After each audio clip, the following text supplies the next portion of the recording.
نو د ټولو مسایلو حل که په دنیا کې سړی غواړي چې الله تعالی د انسان سره په مشکلاتو کې حل وکړي، د هغې د ټولو اولنۍ طریقه د الله تعالی سره تعلق او دوستي جوړول.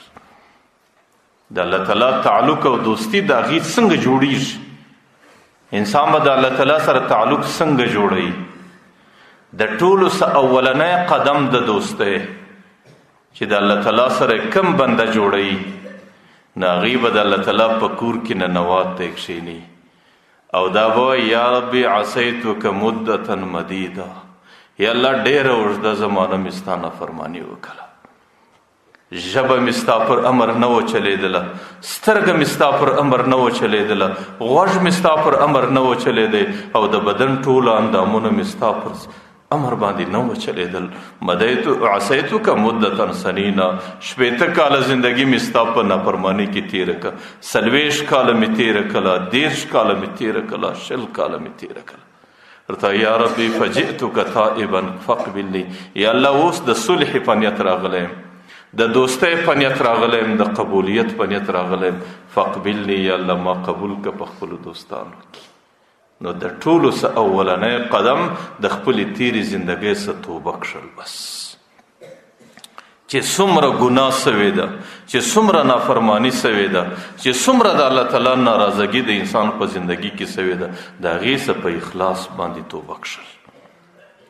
زه کله کله وایم علامه نووي رحمه الله د توبې دپاره 3 شرط لیکلی دي.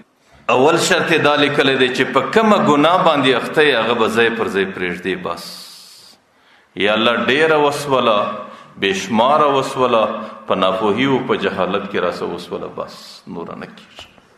او دویم شرط دا دی وان یندم علیها، چې تیره څومره درسه سوې ده پر هغې پښیمانه کېدل، چې یا الله ناپوه جاهل وم ناخبر وم او یا الله پر هغې باندې پښیمانه یم.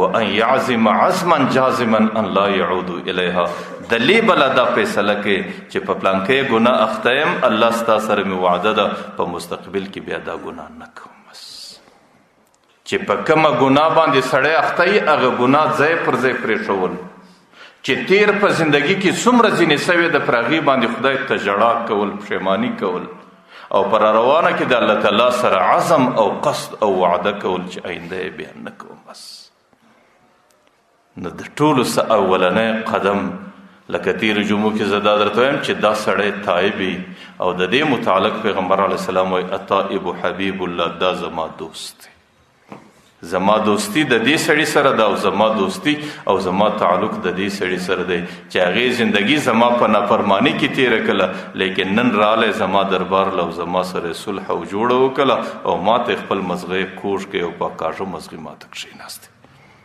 نو اول قدم د الله تعالی د دوستۍ ده چې انسان به د الله تعالی سره تعلق جوړوي، او دویم قدم ده چې زندگی د پیغمبر علیه السلام پر سنت تیرول. دې امت کې د کامیابۍ صرف یو لار پاته ده چې کومه زندگی د پیغمبر علیه السلام پر سنت باندې هغه زندگی کامیاب ده. که په هر څومره عباداتو کې، که په هر څومره نیکو اعمالو کې او که په هر څومره طاعاتو کې زندگی تیره سي، چې د پیغمبر د سنتو نمونه نه یې پکښې، هغه نقشه نه یې پکښې، هغه طاعات، هغه عبادات د الله تعالی په دربار کې د یو بیشته قدر و قیمت نه لري. نو دویمه طریقه دا ده چې د پیغمبر سنت، پیغمبر علیه السلام من احیا سنتی، چې کوم سړی زما سنت طریقه په ځان کې ژوندی کړي فقد احبني، هغې زما سره مینه وکړه، زما سره تعلق پیدا کړي. او من احبني فکان معي فی الجنه، چې کوم سړی زما سره په دنیا کې محبت ساتي، جنت کې زه دا ورته وایم چې زما سره به ته په جنت کې یو ځای بیا زندگی لرئ. نو ما درته ویل 2 قدمه دي، که د هغې لنډه خلاصه زه په بلو الفاظ ورته وایم. یو قدم دی لا اله الا الله، د دې مقصد دا د الله تعالی سره تعلق، چې د الله تعالی په خپلو حوایجو مشکلاتو کې، په خپلو پریشانیو کې، په خپلو ضروریاتو کې د الله تعالی د ذات څخه بغیر بل چاته نه کتل. زمنم دنیا دارالاسباب د نور اسباب به هم لټوي، لیکن یقین او عقیده به مې د جوړی چې د ابتدا د حل د دې ځای سره روانیږي. نو یوه نسخه لا اله الا الله او دویمه نسخه دا ده چې محمد رسول الله، چې کله دا دواړه جزء د سړي په زندگی کې په کامله طریقه رالو چې عقیده د انسان پر لا اله الا الله جوړه سوله چې زما خالق، زما مالک، زما رازق، زما د مشکلاتو حل کوونکی ذات صرف الله دی. د الله څخه بغیر نه بل څوک زما مشکلات، د الله څخه بغیر نه بل څوک زما د رزق بندوبست، د الله څخه بغیر نه بل څوک زما د ضرورتو پر کولای سي. نو دا اول جز دی د الله تعالی د دوست دی. او دویم جز په یو جز باندې نه د فرا، دویم جز چې دی هغه دا دی چې محمد رسول الله زندگی، انفرادی زندگی، لباس د پیغمبر، وضع قطع د پیغمبر، ناسته ولاړه د پیغمبر، دکانداری د پیغمبر، همسایتوب د پیغمبر، شراکت د پیغمبر، او ژوند تیرول او قرابت د پیغمبر، او کور کې د ننه د پیغمبر غوندې زندگی، کور کې د باندې د پیغمبر اخلاق. ځکه دا عظیمه نسخه ده. حضرت آدم علیه السلام چې الله پیدا کړي، د حضرت آدم علیه السلام اول نظر د الله تعالی پر عرش ولګېدی. ځکه دې وخت کې اسمانونو او مځکو وجود نه درلودی.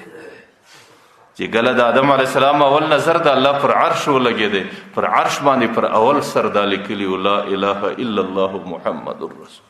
حضرت آدم علیه السلام الله تعالی جنت لرا واسطه چې د جنت دروازې ته یو کتل غي باندې دا لیکلي لا اله الا الله محمد رسول الله. حضرت آدم علیه السلام چې جنت ترانه نواته چې د جنت اری درخت ته یو کتل پر غي باندې دا لیکلي لا اله الا الله محمد رسول الله. او حضرت آدم علیه السلام چې د جنت هر حوري ته وکتل، دا جنت کې د هر حوري پر تندي باندې دا لیکلي چې لا اله الا الله محمد رسول الله.